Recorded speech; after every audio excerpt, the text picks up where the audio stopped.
peace that surpasses understanding, and the peace of God, which transcends all understanding, will guard your hearts and your minds in Christ Jesus. Philippians 4:7 There is a peace that the world cannot give and the world cannot take away. It is not the peace of an empty calendar, a quiet house, or a problem-free life. It is deeper than circumstances, stronger than fear, and stranger than anything logic can explain. It is the peace of God, a peace that does not make sense to the mind but settles the heart. You know the opposite of this peace all too well. The churning stomach at 3 a.m., the racing thoughts that refuse to be tamed, the knot in your chest that tightens with every new headline, every unexpected bill, every silence from a loved one.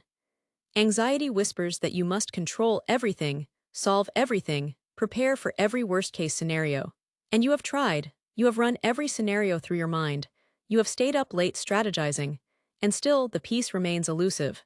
Into that spinning chaos, God speaks, "Peace, be still." Not because the storm has stopped, but because He is in the boat with you. The disciples panicked on the Sea of Galilee when the waves crashed over the sides. Jesus slept in the stern. When they woke Him in terror, He did not panic with them. He rebuked the wind and said to the waves, "Peace, be still." And there was a great calm. The storm did not have to end for Jesus to be at peace. His peace came from His trust in the Father, not from favorable conditions.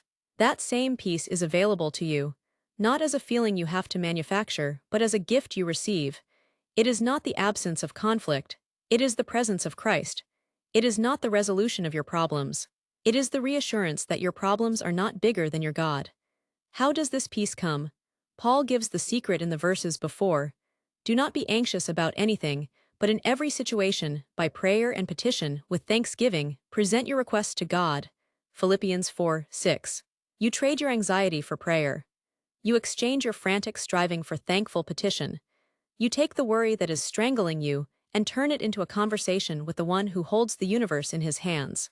And when you do, not necessarily when your situation changes, but when you pray, the peace of God comes. It stands guard over your heart and mind like a soldier protecting a city. It does not let anxiety sneak back in without a fight. This peace surpasses understanding. That means your friends may not understand how you can smile when your world is falling apart. Your family may not understand how you can sleep when the bills are piling up. Your coworkers may not understand how you can speak kindly when you have been wronged. They cannot understand, because this peace does not come from human reasoning. It comes from heaven.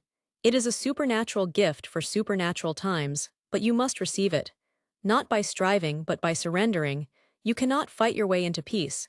You cannot think your way into peace. You can only trust your way into peace. Let go of the illusion that you are in control. You were never in control. Lay down the burden of making everything turn out right. That is God's job. Your job is to pray, to trust, and to rest. What would it look like for you to live in this peace today? It would look like handing that impossible situation to God and leaving it there. It would look like silencing the voice that says, "But what if?" with the voice that says, "Even if not, He is still good." It would look like taking a deep breath and reminding yourself that the same God who calmed the sea is watching over your life. It would look like sleeping when everything screams at you to stay awake and worry. This peace is not a reward for having strong faith. It is a gift for anyone who comes to God in honest, thankful prayer. You do not need to clean up your anxiety before you pray. Bring the anxiety itself. Bring the racing thoughts. Bring the sleepless nights. Lay them at His feet. And then do not snatch them back. Leave them there. Let His peace rush into the space that worry once occupied. You may feel the storm still raging around you, but if you are in Christ, the storm is not in you. Deep down, beneath the surface waves of emotion, there is a calm that the world cannot touch. It is the peace of God. It is yours.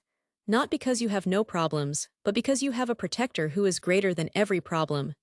Breathe, pray, thank, trust. And let the peace that surpasses all understanding keep watch over your heart and mind tonight, tomorrow, and in every storm yet to come. You are safe, not because the sea is calm, but because the one who walks on water is with you in the boat.